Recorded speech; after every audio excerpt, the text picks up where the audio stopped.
Tuombe. Baba, katika jina la Yesu Kristo, Mungu wa mbinguni, Mungu wa amani, tunasema asante kwa ajili ya siku ya leo. Asante kwa kuwa imekupendeza tuweze tena kusikia na kujifunza kutoka kwako. Mungu wa mbinguni, tunakuja mbele zako tukiomba Roho yako Mtakatifu akapate kutusaidia kuweza kuelewa neno lile ambalo Mungu imekupendeza uweze kuliachilia katika siku hii ya leo. Nami ninaomba kwa ajili ya kila mmoja ambaye atakwenda kusikia ujumbe huu. Mungu asisikie sauti ya mwanadamu, bali wakapate kusikia kile ambacho neno lako takatifu linasema. Nakaribisha uwepo wako na nguvu zako zikapate kutuhudumia kila mmoja mahali alipo Mungu, kwa ajili ya utukufu wako. Ni katika Kristo Yesu naomba na kushukuru. Amen. Amen. Bwana Yesu asifiwe. Tunamshukuru Mungu ambaye imempendeza tuweze kujifunza katika siku ya leo, na somo ambalo Mungu ameliachilia linahusiana na nyakati za mwisho. Na tutakwenda kuangalia jinsi Roho Mtakatifu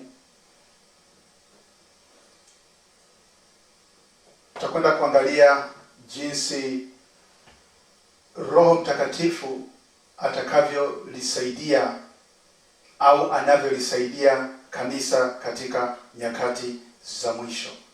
Ukisoma Biblia kwa upana utaona kwamba kuna kazi nyingi sana ambazo maandiko yameandika za Roho Mtakatifu. Tunaona Roho Mtakatifu akifanya kazi tangu uumbaji. Wakati Mungu akiwa anaumba, tunaona pia Roho Mtakatifu akiwa kazini. Kwa hiyo ndani ya Biblia katika Agano la Kale na Agano Jipya kuna mambo mengi sana ambayo maandiko yanatufundisha juu ya kazi za Roho Mtakatifu. Lakini tutakwenda kuangalia zaidi kile ambacho Roho Mtakatifu atakuwa anafanya kwa ajili ya kanisa. Na ninapozungumzia kanisa, nazungumzia kanisa la kweli. Kanisa la kweli la Kristo. Sizungumzi tu kanisa kwa ujumla. Bwana Yesu asifiwe. Na tutakwenda kuangalia mambo kama 4 au 5. Na somo la leo ni sehemu ya kwanza, kwa hiyo safari ijayo tutaingia sehemu ya pili na kuingia kwa ndani zaidi. Kipengele cha kwanza ni Roho Mtakatifu atalisaidia kanisa kuweza kuelewa mambo yanayohusu nyakati za mwisho.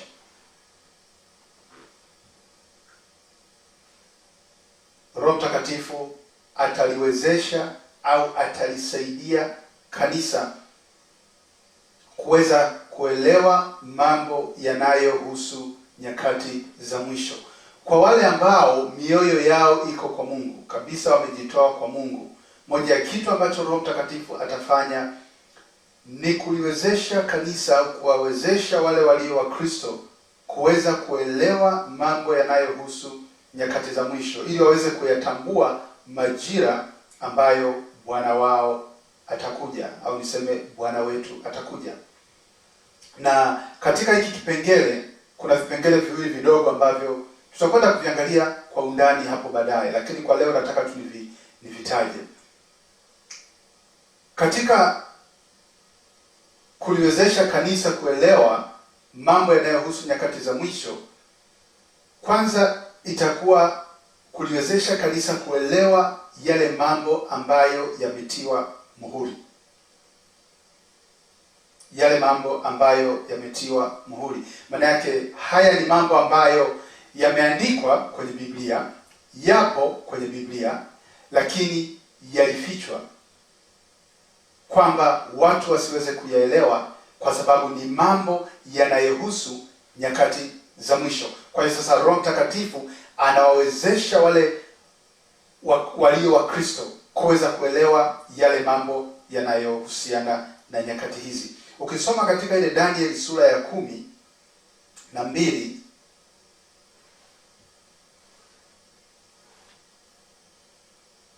ukisoma Danieli ile sura ya 12, Nitasoma ule mstari wa 4 uweze kutupa kuelewa ni mambo gani ambayo yatakuwa yanaendelea katika nyakati za mwisho, na si tu kwa taifa la Israel lakini kwa kanisa kwa ujumla. 12:4 inasema hivi: lakini wewe, Danieli, yafunge maneno haya, ukakitie muhuri kitabu hata wakati wa mwisho. Wengi wataenda mbio huko na huko, na maarifa yataongezeka. Na maarifa yataongezeka. Bwana Yesu asifiwe. Halafu unaweza ukasoma na kuendelea, habari yote ni habari ambazo zinahusiana na mambo ya nyakati za mwisho, na Danieli anaambiwa kwamba ayatie muhuri, kwa maana yale yaliyokuwa yamefunuliwa yalikuwa ni mambo yanayohusu nyakati za mwisho. Kwa hiyo pamoja na kwamba mambo yalikuwa yameandikwa kwenye Biblia, pamoja na kwamba watu waliyasoma yale ambayo Danieli aliandikwa, lakini yalikuwa yamefichwa ili wasiweze kuyaelewa, kwa sababu ni mambo ambayo yalikuwa ni ya wakati wa mwisho. Ukisoma Ufunuo ile sura ya 6 inatuonyesha jinsi mihuri inavyofunguliwa, na jinsi ambavyo mihuri inakuwa inafunguliwa, matukio kadha wa kadha yanakuwa yakitokea. Tunaona farasi mweupe, tunaona farasi mwekundu, farasi wa kijivujivu, farasi mweusi na vitu kama hivyo. Na sio kwamba kutakuwa na mtu amepanda farasi kwa jinsi ya mwili, au kwamba tutaona farasi ambaye ana mtu, kuna aliyempanda alafu aliyempanda anakuwa na jina. Yale ni mambo ya rohoni ambayo siri zile zinapokuwa zinafunguliwa, wale walio wa Kristo wanakuwa wanaelewa kabisa matukio yale ambayo Biblia ilizungumza yatakwenda kutokea. Kwa hiyo pale ambapo maandiko yanazungumza juu ya yule atakayekuja amepanda farasi mweupe, Biblia imekwisha kumzungumza yule atakayekuja, yani mpinga Kristo. Lakini sasa wakati ule utakapofika, mihuri itafunguliwa, wale walio wa Kristo wataweza kufahamu kile ambacho Biblia imeandika juu ya huyu mtu, na sio hicho tu, wataweza kumtambua. Bwana Yesu asifiwe. Paulo anaandika kwa Thesalonike na kusema hivi: angalieni mtu asiwadanganye, kwa maana ile siku haitakuja mpaka kwanza afunuliwe yule mwana wa uasi. Afunuliwe kwa nani? Afunuliwe kwa kanisa la kweli, kwamba ile siku ya Bwana haitakuja mpaka kanisa la kweli liweze kumtambua yule ambaye atakuja. Bwana Yesu asifiwe. Kwa hiyo Roho Mtakatifu atakuwa analiwezesha kanisa kuweza kuelewa sasa yale mambo ambayo yameandikwa kwenye Biblia yanayohusu nyakati za mwisho. Hakutakuwa na mafunuo mapya, ila tu yale ambayo yamekwisha kuandikwa sasa yanakwenda kufunuliwa ili watu waweze kuyaelewa. Hicho ni kipengele cha kwanza, kuelewa yale mambo ambayo yatakuwa yametiwa muhuri yanayohusiana na nyakati za mwisho. Lakini pia kipengele cha pili ambacho kitakuwa ni cha muhimu ni kuelewa maono na ndoto zinazohusiana na mambo ya nyakati za mwisho. Kuelewa ndoto na maono vinavyohusiana na nyakati za mwisho. Bwana Yesu asifiwe. Ukisoma ile Yoeli sura ya 2 anazungumza na kusema, ngoja tufunue Yoeli sura ya 2. Ndasoma kuanzia ule mstari wa 28. Anasema hivi: hata itakuwa baada ya hayo, ya kwamba nitamimina roho yangu juu ya wote wenye mwili, na wana wenu waume kwa wake watatabiri, wazee wenu wataota ndoto, na vijana wenu wataona maono. Tena juu ya watumishi wenu waume kwa wanawake, katika siku zile nitamimina roho yangu, nami nitaonyesha mambo ya ajabu katika mbingu na katika dunia, damu na moshi damu na moto na minara ya moshi. Jua litageuzwa kuwa giza na mwezi kuwa damu, kabla haijaja hiyo siku ya Bwana iliyo kuu na itishayo.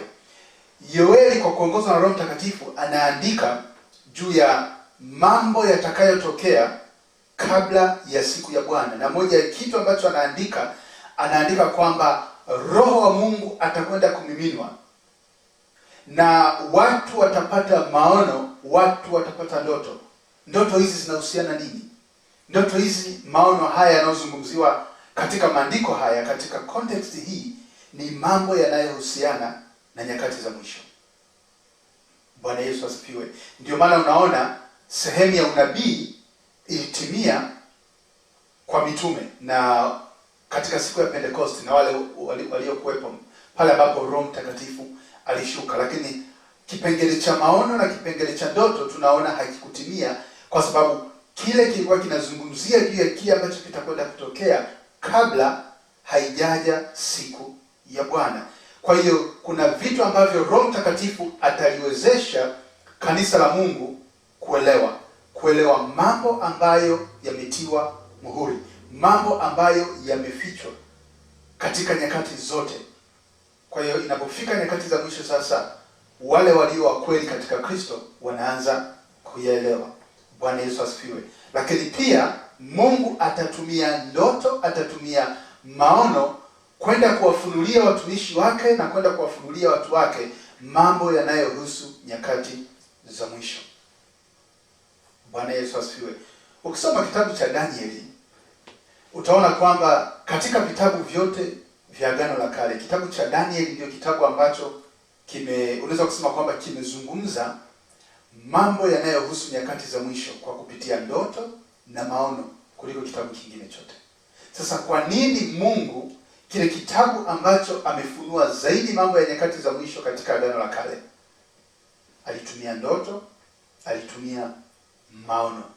Hiyo inatuambia kile kitu ambacho Mungu atakwenda kukifanya katika nyakati za mwisho, pale ambapo ule unabii wa Yoeli sasa unakwenda kutimia. Bwana Yesu asifiwe.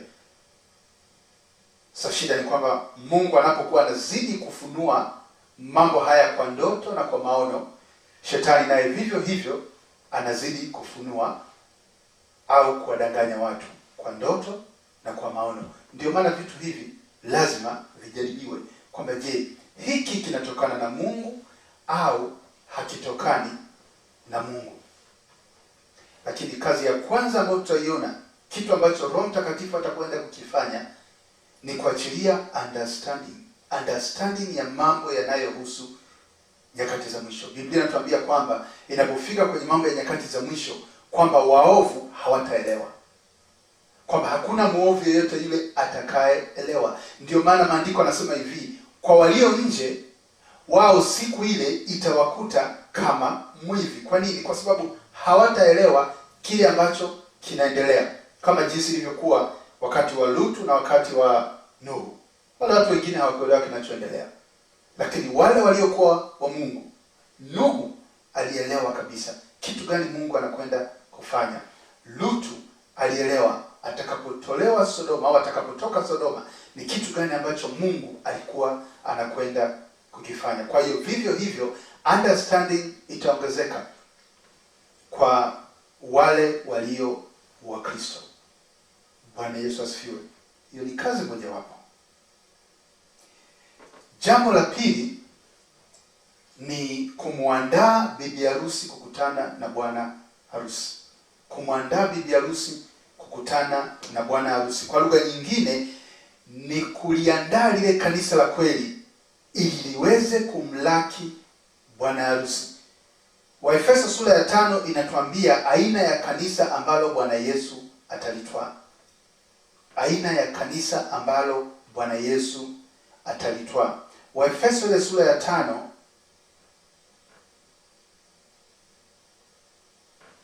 ule mstari wa, nitasoma kuanzia 25 kwa sababu Paulo anazungumza mahusiano kati ya kanisa na Kristo kwa kutumia mahusiano kati ya mume na mke. Mstari wa 25 anasema hivi: enyi waume, wapendeni wake zenu kama Kristo naye alivyolipenda kanisa, akajitoa kwa ajili yake. Ili kwa maandiko anasema akajitoa kwa ajili yake, yaani maana yake Kristo akajitoa kwa ajili yake. Alijitoa kwa ajili yake ili iweje? Ili makusudi alitakase na kulisafisha kwa maji katika neno. Alitakase na kulisafisha kwa maji katika neno. Kumbuka Biblia inasema hivi katika Yohana sura ya 3, amini nawaambia, Bwana Yesu anasema, mtu asipozaliwa katika maji na katika roho hawezi kuingia katika ufalme wa Mungu. Kwa hiyo tunaona kazi muhimu sana hapa ya Roho Mtakatifu.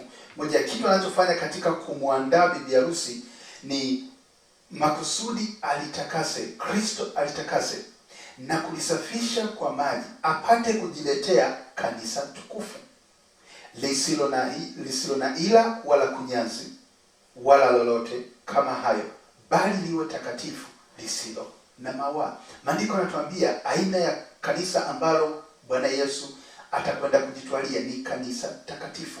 Atakwenda kujitwalia kanisa ambalo halina kunyanzi. Bwana Yesu haendi kuchukua kanisa ambalo limetupwa na false doctrine. Bwana Yesu haendi kujitwalia kanisa ambalo linashika mafundisho ya Wanikolai. Haendi kuchukua hilo kanisa. Kanisa hilo haliendi popote. Kwa lugha nyingine, kanisa kahaba haliendi popote. Bwana Yesu anakwenda kujitwalia lile kanisa ambalo ni takatifu, lile ambalo limeoshwa katika kweli yake. Kwa hiyo nyakati za mwisho zinapokaribia, au tuko katika nyakati za mwisho, ila ujio wa Bwana Yesu unapozidi kukaribia, Roho Mtakatifu anakuwa anazidi kufanya kazi katika kanisa la Mungu, na kanisa la Mungu linazidi kuwa linasafishika, linakuwa linasafishwa katika maji, linakuwa linasafishwa katika neno. Bwana Yesu asifiwe. Maandiko yanazungumza juu ya habari za nyakati za mwisho, anasema hivi kwamba mwenye haki na azidi kutenda haki, wale watakatifu na wazidi kujitakasa. Kwa hiyo Roho Mtakatifu atakuwa anazidi kutakasa watu.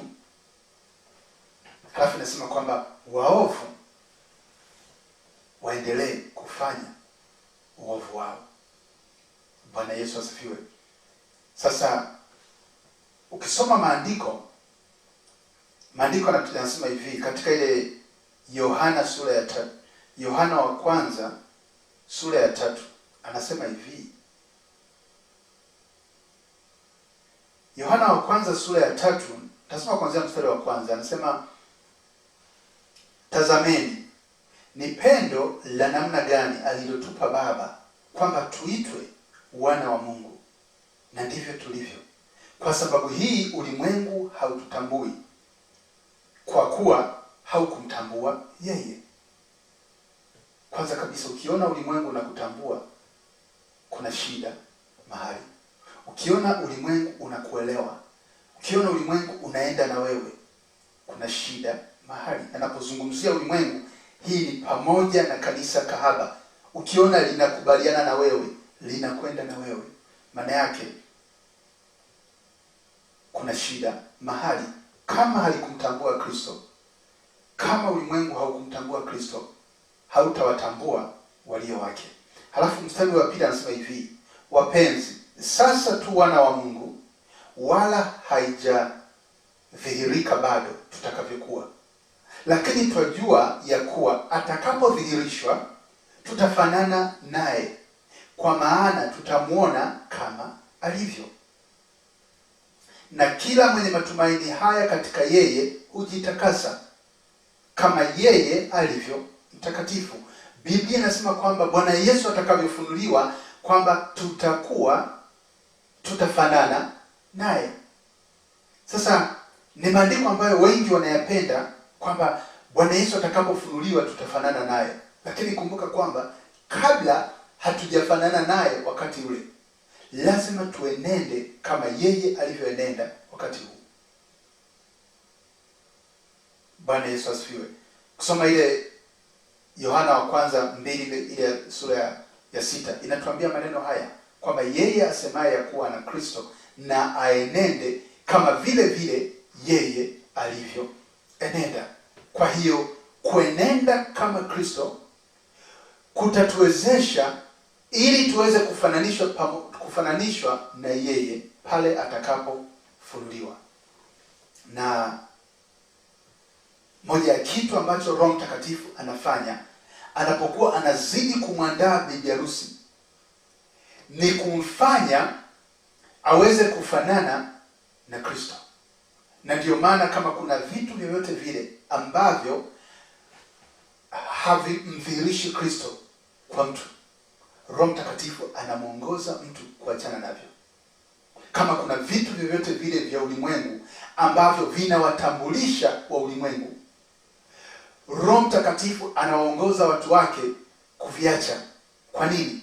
Kwa sababu wale walio wa Kristo wanakuwa wanazidi kufanywa ili wafanane na Bwana Yesu. Bwana Yesu atakapokuja aweze kusema kwamba hawa ni wa kwangu. Bwana Yesu asifiwe. Maandiko yanatuambia hivi. Paulo anaandika, anasema hivi: nifuateni mimi kama mimi ninavyomfuata Kristo. Paulo kwa ujasiri anawaandikia Wakorintho waweze kumfuata yeye kwa sababu yeye anamfuata Kristo. Waweze kuenenda kama yeye kwa sababu yeye anaenenda kama Kristo. Na ndio maana ukaelewa Paulo anapoona sasa mambo yote na hata na mali anaona kama ni takataka. Unaweza ukaelewa kwa sababu gani? Kwa sababu amekwisha kufanana, amekwisha kuenenda au anaenenda kama Kristo, anamfuata Kristo, anatafuta kuenenda kama Kristo, na kwa sababu hiyo hafungwi na ya ulimwenguni. Na vivyo hivyo Roho Mtakatifu anapokuwa anazidi kumwandaa bibi harusi, anakuwa anazidi kumsafisha, anakuwa anazidi kumtakasa ili azidi kureflect ile sura ya Bwana Yesu. Bwana Yesu asifiwe. Kumbuka Bwana Yesu atakapojitwalia ili kanisa anakwenda kulipresent kwa Mungu Baba. Sasa Bwana Yesu hapeleki kwa Mungu Baba kilicho kichafu. Hapeleki kwa Mungu Baba ambacho kinafanana na cha ulimwenguni. Asikudanganye mtu. Atajitwalia lile kanisa ambalo ni takatifu, lile kanisa ambalo ni safi, lile ambalo halina kunyanza, lile ambalo halina mawa. Bwana Yesu asifiwe.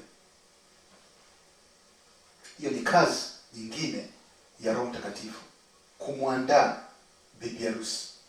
Kwa hiyo kama jinsi ambavyo kwa jinsi ya mwili bibi harusi anakuwa anaandaliwa, wengine wanakuta anakuwa anapigwa ile makeup, anapigwa makeup. Hata wakiona kama kuna doa usoni, wanafanya nini? Wanaweka nini? Concealer. Wanafuta. Maana bibi harusi anakuwa hana doa.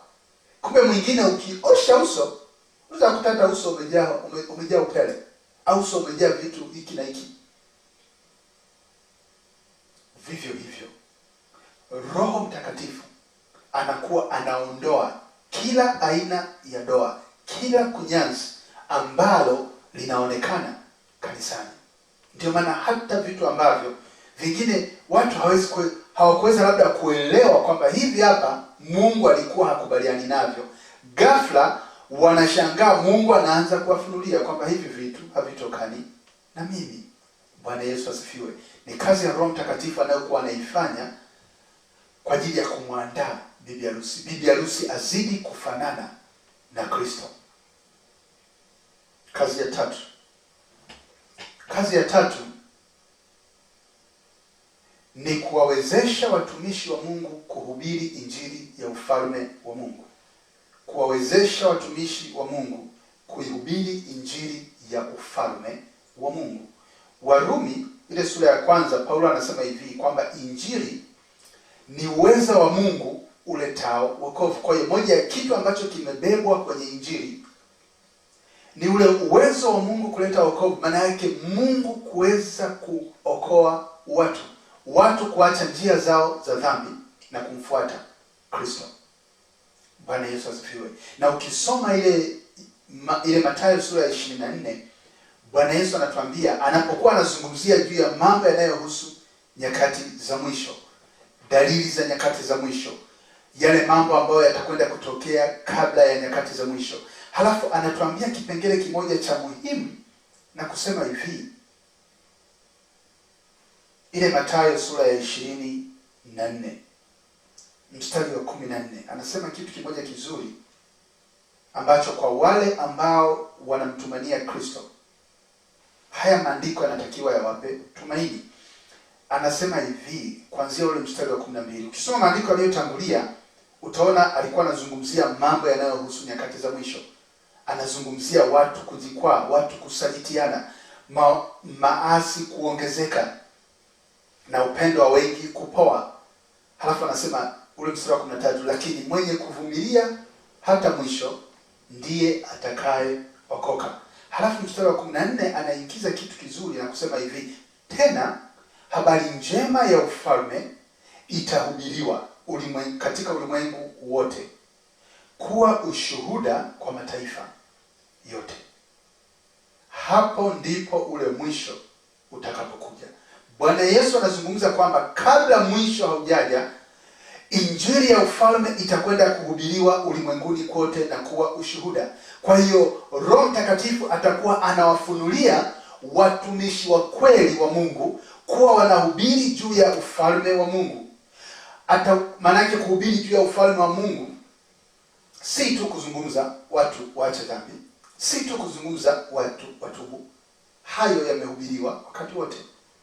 Bwana Yesu asifiwe. Sasa anapozungumza juu ya injili ya ufalme wa Mungu kuhubiriwa, anazungumzia kitu gani? Kumbuka anasema hivi kwamba injili ya ufalme itahubiriwa ndipo ule mwisho utakapokuja. Kwa hiyo anapozungumzia hii injili ya ufalme, anazungumzia injili ya ufalme wa Mungu itakavyohusiana au itakavyoweza kuhusianisha mambo ya nyakati za mwisho ili kuleta wokovu kwa watu. Bwana Yesu asifiwe. Kwa lugha nyingine, watumishi wa Mungu, Roho Mtakatifu atawafunulia mambo ya nyakati za mwisho, mambo ambayo yameandikwa juu ya nyakati za mwisho, na watakwenda kutumia yale yaliyoandikwa juu ya nyakati za mwisho ili kuzungumza juu ya ujio wa ufalme wa Mungu. Na watu watakuwa wanatubu, kwa maana ufalme wa Mungu umekaribia. Watu wataacha njia zao kwa kuwa ufalme wa Mungu umekaribia. Kwa hiyo Roho Mtakatifu atawaequip watumishi wa Mungu ili kuweza kuelewa mambo yanayohusiana au mambo yanayozungumzia juu ya ujio wa ufalme wa Mungu. Bwana Yesu asifiwe. Ukisoma huduma ya Bwana Yesu, unashangaa kwamba Bwana Yesu alifocus zaidi kwenye mambo ya ufalme wa Mungu, kwenye ujio wa ufalme wa Mungu. Kwa lugha nyingine, Bwana Yesu alifocus kwenye mambo ambayo au kwenye kitu ambacho alijua hakitatokea kwa zaidi ya miaka 2000. Ndicho alichokihubiri juu ya ufalme wa Mungu. Na nyakati za mwisho na ujio wa Bwana Yesu unavyozidi kukaribia, watumishi wa Mungu watakuwa wanazungumza na kuhubiri juu ya ujio wa ufalme wa Mungu katika mataifa yote na kuwa ushuhuda. Bwana Yesu asifiwe. Bwana Yesu asifiwe. Ukisoma ile Luka sura ya 14:15,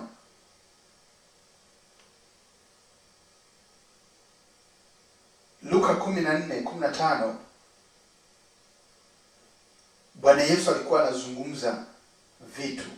Halafu 14:15 inasema hivi, basi aliposikia hayo,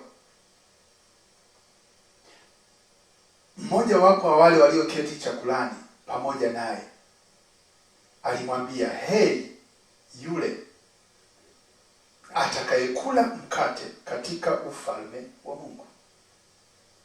Heri yule atakayekula mkate katika ufalme wa Mungu.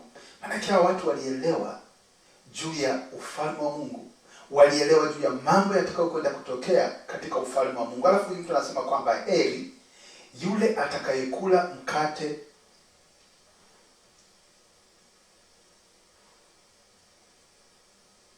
katika ufalme wa Mungu.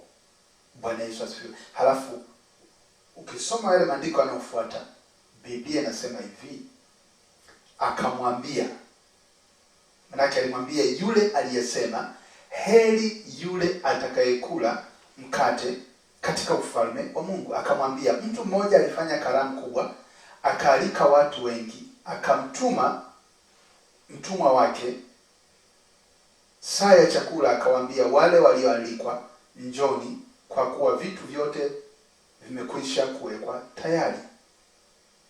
Wakaanza wote kutoa udhuru kwa nia moja. Wa kwanza alimwambia, nimenunua shamba, sharti niende nikalitazame, tafadhali unisamehe. Mwingine akasema, nimenunua ng'ombe njozi 5, ninakwenda kuwajaribu, tafadhali naomba unisamehe. Ng'ombe njozi 5 unaweza ukaangalia ukahusianisha na wanawali 5 wale wapumbavu, lakini sitaingia huko. Lakini kuna kitu kimefichwa hapo juu ya kinachohusiana na wanawali wale wapumbavu. Halafu ule mstari unaofuata anasema hivi, mwingine akasema, nimeoa mke, na kwa sababu hiyo siwezi kuja. Nimeoa mke, na kwa sababu hiyo siwezi kuja. Halafu maandiko yanaendelea, lakini Bwana Yesu anazungumza mambo yanayohusu nyakati za mwisho, jinsi ambavyo mwaliko utakuwa unatumwa kwamba harusi imekaribia, jinsi ambavyo injili ya ufalme wa Mungu itakuwa inahubiriwa. Watu watakuwa wanakuja na excuses, watu watakuwa wanakuja na sababu mbalimbali, lakini tunaona kwamba Roho Mtakatifu atawawezesha watumishi wa Mungu kuweza kuhubiri juu ya ujio wa Bwana Yesu na juu ya ujio wa ufalme wa Mungu, na watu wataokolewa kupitia injili ya ufalme wa Mungu. Bwana Yesu asifiwe. Ni moja ya kazi ya Roho Mtakatifu, ni moja ya kazi ambayo Roho Mtakatifu atakwenda kuifanya. Jambo la nne ni kuachilia roho na nguvu ya Elia kwa watumishi wa Mungu. Ni kuachilia roho na nguvu ya Elia kwa watumishi wa Mungu. Kitu kikubwa cha kujifunza juu ya Elia, juu ya utumishi ambao Mungu aliweka kwa Elia, juu ya roho ya Elia na nguvu za Elia. Kitu kikubwa cha kujifunza sio miujiza ambayo Elia alifanya, kwa sababu hata shetani anaweza kufanya miujiza. Kitu kikubwa cha kujifunza juu ya nguvu ya Elia na roho ya Elia tunakipata katika Malakai sura ya 4 ule mstari wa 6. Halafu takwenda Luke 1:17.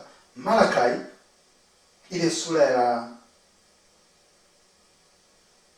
4 ule mstari wa 6. Nisome kuanzia mstari wa 5. Inasema hivi, angalieni, nitawapelekea Elia nabii kabla haijaja siku ile ya Bwana iliyokuu na kuogofya.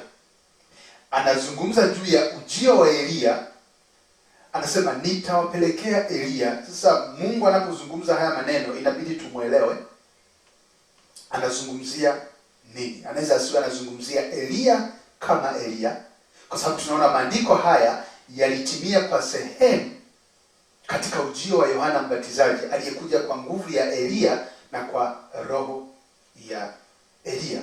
Lakini zaidi nataka uangalie ile nguvu ya Elia na roho ya Elia ilifanya nini. mstari wa 6 anasema hivi, naye ataigeuza mioyo ya baba iwaelekee watoto na mioyo ya watoto iwaelekee baba zao, ili nisije kuipiga dunia kwa laana. Ili nisije kuipiga dunia kwa laana. Sasa tuangalie ile Luke 1:17. Luke 1:17 anasema hivi, akizungumza juu ya Yohana Mbatizaji, anasema hivi, naye atatangulia mbele zake katika roho ya Eliya na nguvu zake, ili kuigeuza mioyo ya baba iwaelekee watoto na kuwatilia waasi akili za wenye haki, na kumwelekea Bwana tayari watu waliotengenezwa. Bwana Yesu asifiwe. Kitu kikubwa katika nguvu ya Eliya na roho ya Eliya ni kuigeuza mioyo ya watu. Ni kuigeuza mioyo ya watu. Tunaona Yohana Mbatizaji alikuwa na nguvu ya Eliya na roho ya Eliya. Hakuna mahali ambapo tunasoma alifanya muujiza, lakini alikuwa na nguvu ya Eliya, alikuwa na roho ya Eliya. Kitu kikubwa ambacho roho ya Eliya inafanya ni kuigeuza mioyo ya watu. Kwa hiyo katika nyakati za mwisho, Roho Mtakatifu atakuwa anaachilia nguvu ya Eliya na roho ya Eliya. Kwa lugha nyingine, Bwana Yesu atakuwa anawaequip watumishi wake na roho ya Eliya na nguvu ya Eliya, ili kwamba waweze kuigeuza mioyo ya watu. Mioyo imwelekee Mungu, imwelekee Mungu wa kweli.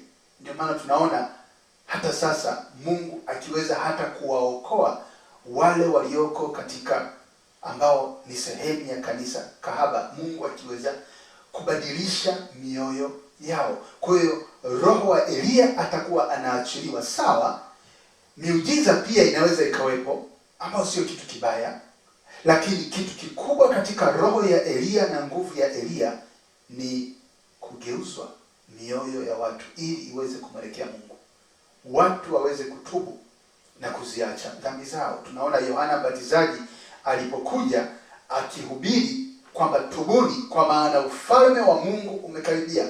Halafu watu walikuwa wakija kubatizwa, watu wakija kubatizwa na Yohana, watu mioyo yao ikaanza kumgeukia Mungu. Kumbuka Yohana Mbatizaji anakuja baada ya nabii Malakai. Kwa hiyo kuna kipindi cha zaidi ya miaka 400 kati ya Malakai na Yohana. Kwa hiyo kuna kipindi ambacho Mungu alikuwa hasemi kutumia nabii kwa Israeli. Halafu sasa Mungu anakwenda kumtuma Yohana akija kwa roho ya Eliya na kwa nguvu za Eliya, ili kwamba kuweza kuigeuza mioyo ya watu iweze kumwelekea Mungu. Vivyo hivyo, kabla ya ujio wa Bwana Yesu, Biblia inatuambia kwamba kutakuwa na njaa. Kuna njaa ambayo itakwenda kuinuka. Kuna njaa ambayo itakwenda kuinuka. Sio njaa ya chakula, pamoja na kwamba njaa ya chakula itakuwepo, lakini itakuwa ni njaa ya kuyasikia maneno ya Mungu. Itakuwa njaa ya kuisikiliza ile kweli ya Mungu. Na hata sasa hivi hiyo njaa ilikwisha kuanza. Ndio maana ni vigumu wakati mwingine kupata tu right doctrine, kwa sababu udanganyifu umezidi kiasi kwamba false doctrine zimetapakaa sana. Watu kuisikia tu ile kweli ya Mungu, kile ambacho kweli Mungu ndiye ambaye anasema, inakuwa ni kidogo. Na Biblia inatuambiaje juu ya nyakati za mwisho? Katika kitabu cha Yohana, Bwana Yesu anawaambia wanafunzi wake na kusema hivi kwamba imenipasa kuzifanya kazi zake yeye aliyenipeleka wakati ni mchana, kwa sababu usiku utakuja ambapo hakuna mtu awezaye kufanya kazi. Sasa ule usiku unaozungumzwa, kuna kitu ambacho kinazungumziwa juu ya nyakati za mwisho, na kipindi cha njaa, watu kuisikia kweli ya Mungu kitakuwepo, na hicho kipindi tunakuja kuona baadaye roho ya Elia itakwenda kuachiliwa kwa mara nyingine tena, ambapo sasa watumishi wa Mungu wataweza kuhubiri kweli ya Mungu na watu wataigeuza mioyo yao kwa Mungu. Bwana Yesu asifiwe. Roho ya Elia na nguvu zake unaweza ukaiangalia kwa upana. Unaweza ukaangalia hata wale mashahidi wawili katika kitabu cha Ufunuo ile sura ya 11, na unaona mambo ambayo yalikuwa yanafanywa na angalau wale ambao kabisa, unaona kabisa angalau kulikuwa na roho ya Elia, na tunaona baadhi ya vitu ambavyo vilifanywa na Elia. Bwana Yesu asifiwe. Lakini kikubwa ni kwamba mioyo ya watu itaweza kumgeukia Mungu. Watu watakwenda kuacha dhambi zao na kumfuata Mungu wa kweli. Kwa hiyo roho ya Elia itakuwa inazidi kuachiliwa kwa watumishi wa Mungu.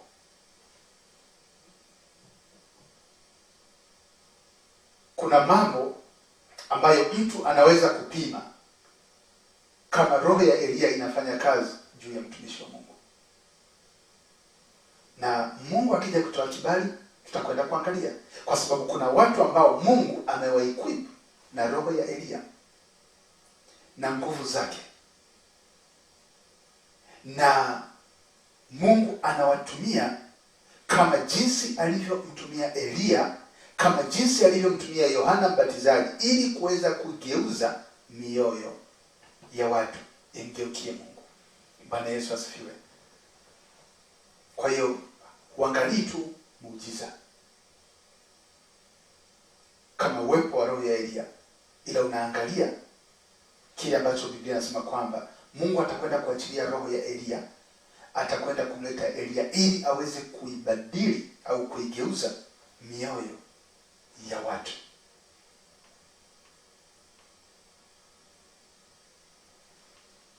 Bwana Yesu asifiwe. Na jambo la tano ambalo tutakwenda kuliangalia, ambalo ni kazi pia ya Roho Mtakatifu, ni kuliwezesha kanisa la kweli kuvumilia na kushinda. Ni kuliwezesha kanisa la kweli kuvumilia mpaka mwisho na kushinda. Kuliwezesha kanisa la kweli kuvumilia mpaka mwisho na kushinda. Na tunapozungumzia kuvumilia mpaka mwisho au kuweza kushinda, lazima tuyaelewe haya maandiko kwa mtazamo wa Bwana Yesu. Kushinda haina maana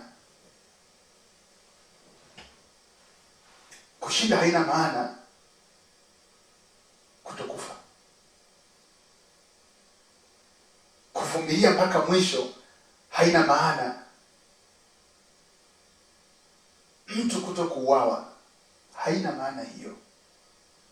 Bwana Yesu anapozungumza katika Mathayo ile sura ya 24 ule mstari wa 13, anasema kwamba yeye atakayevumilia mpaka mwisho ndiye atakayeokoka. Atakayevumilia mpaka mwisho ndiye atakayeokoka. Na unaona alikuwa akizungumzia maandiko haya, anazungumzia juu ya nyakati za mwisho. Kuvumilia wakati upi? Kuvumilia kipindi cha nyakati za mwisho, kwa sababu maandiko yale anayazungumzia katika context ya mambo yanayohusu nyakati za mwisho, yale mambo ambayo yanakwenda kutokea kabla ya ujio wa Bwana Yesu, na anasema kwamba atakayevumilia mpaka mwisho ndiye atakayeokoka. Halafu ukisoma kitabu cha Ufunuo, jambo ambalo linahusu kanisa, ukisoma ile kanisa la Philadelphia, Ufunuo kuanzia 3 kuanzia ile sura ya mstari wa 7, anasema hivi: na kwa malaika wa kanisa lililoko Philadelphia andika, haya ndiyo anenayo yeye aliye mtakatifu, aliye wa kweli, aliye na ufunguo wa Daudi, yeye mwenye kufunga wala hapana afungaye, naye afunga wala hapana afunguaye. Nayajua matendo yako, tazama nimekupa mlango uliofunguliwa mbele yako, ambao hapana awezaye kuufunga. Hapana awezaye kuufunga. kwa kuwa unazo nguvu kidogo, nawe umelitunza neno langu, wala hukulikana jina langu. Tazama, nakupa walio sinagogi la Shetani, wasemao kwamba ni Wayahudi, nao sio, bali wasema uongo.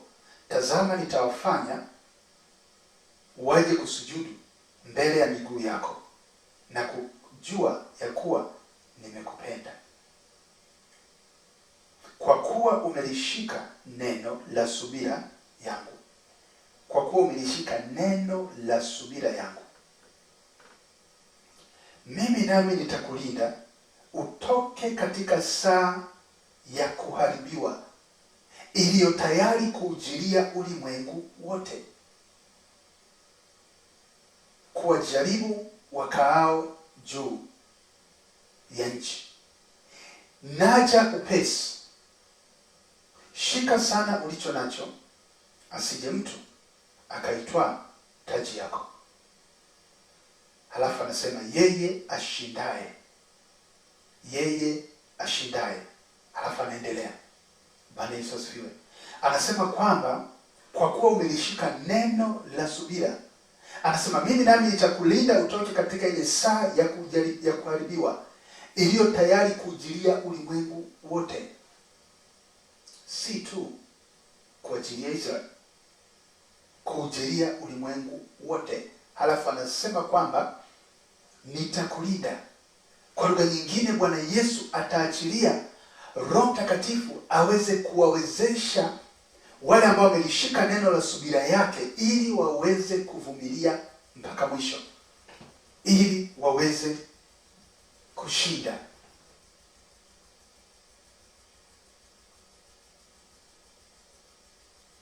Bwana Yesu asifiwe. Kisoma pia barua ya Bwana Yesu katika kanisa la Smyrna,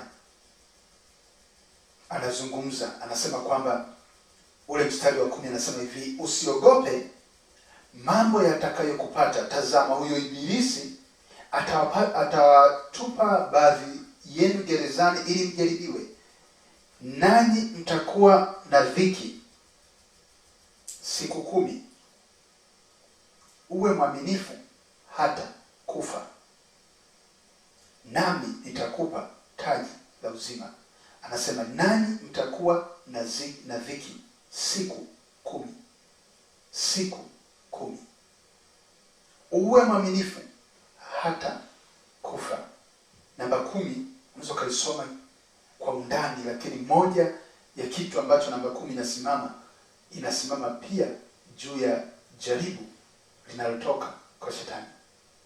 Na unaweza ukaziangalia hizi namba 10, siku 10 hapa, ukalinganisha na wale wakati wa kina Danieli wanapozungumza wajaribiwe siku 10, halafu Mungu anawalinda katika zile siku 10 ambazo walikuwa wakila mtama na maji. Bwana Yesu asifiwe. Kwa hiyo moja ya kitu ambacho Roho Mtakatifu atakwenda kufanya kwa kanisa la Mungu ni kuweza kuwawezesha ili kanisa liweze kuvumilia mpaka mwisho. Kanisa liweze kuvumilia mpaka mwisho. Kusoma Ufunuo ile sura ya 12,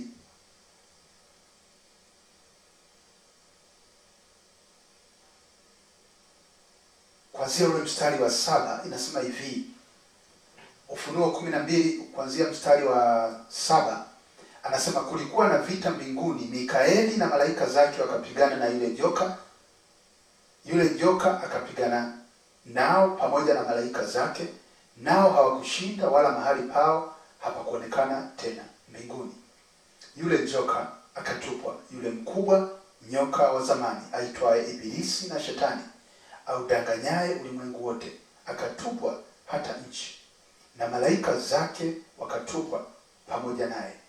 Nikasikia sauti kuu mbinguni ikisema, sasa kumekuwa wokovu na nguvu na ufalme Mungu wetu na mamlaka ya Kristo wake, kwa maana ametupwa chini mshtaki wa ndugu zetu.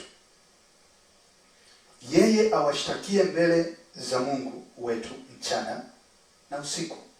Nao wakamshinda kwa damu ya mwana kondoo na kwa neno la ushuhuda wao, ambao hawakupenda maisha yao hata kufa.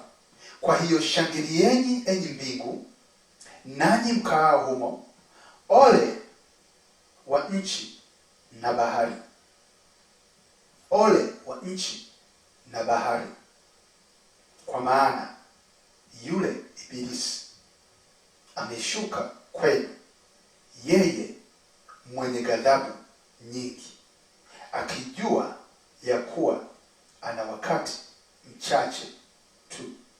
Ole wa nchi na bahari. Kwa nini nchi na bahari? Kusoma Biblia utaona kwamba nchi imekuwa kuzungumzia Israel, bahari imekuwa inasimama badala ya ulimwengu. Bwana Yesu asifiwe. Lakini nitaka uone zaidi yale maandiko ambayo yanasema hivi, wakamshinda kwa damu ya mwana kondoo na kwa neno la ushuhuda, ambao hawakupenda maisha yao hata kufa. Ni Roho Mtakatifu ndiye ambaye anamwezesha mtu kutokupenda maisha yake hata kufa. Kwa lugha nyingine, mtu kuwa hata tayari kufa kwa sababu ya Kristo, ni Roho Mtakatifu pekee ndiye ambaye anamwezesha mtu. Na nyakati za mwisho zinavyozidi kukaribia, ujio wa Bwana Yesu unavyozidi kukaribia, kuna matukio ambayo yatakwenda kutokea, ambayo yatakwenda kutenganisha ni yupi aliye kweli wa Kristo na ni yupi asiye wa Kristo. Na wale walio wa Kristo, wale ambao wamejitoa kabisa, wako tayari hata kufa kwa ajili ya Kristo, hao Roho Mtakatifu atawasaidia na kuwawezesha. Lakini wale ambao wanaupenda ulimwengu, wale ambao wamejificha kanisani lakini tumaini lao lipo katika ulimwengu huu, hawatakuwa tayari kufa, kwa sababu tumaini lao halikuwa katika Kristo. Tumaini lao lilikuwa katika maisha haya. Kwa hiyo ni kitu ambacho Roho Mtakatifu atakuwa anazidi kufanya kwa ajili ya kanisa, ili kwamba wale walio wa Kristo waweze kuvumilia mpaka mwisho. Kumbuka kwamba Mungu ataruhusu jaribu litokee kwa mtu lile ambalo liko ndani ya uwezo wao. Mungu hawezi kuruhusu mtu ajaribiwe zaidi ya kile ambacho anaweza kustahimili. Kwa hiyo Mungu ataruhusu wengine wapitie hata kifo, lakini Roho Mtakatifu atawasaidia. Roho Mtakatifu atawawezesha kuweza kuvumilia mpaka mwisho. Bwana Yesu asifiwe.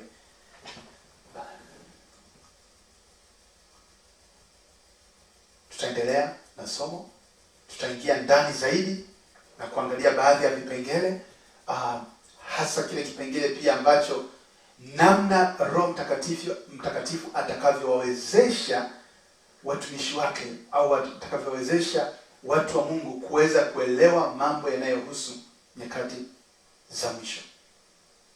Na tutaingia ndani zaidi na vipengele vingine juu ya kazi za Roho Mtakatifu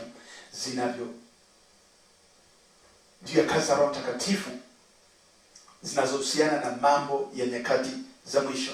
Kuna kazi nyingi. Kuna Roho Mtakatifu pia anawasaidia watu wake kuweza kutambua, kuweza kupambanua katika nyakati hizi.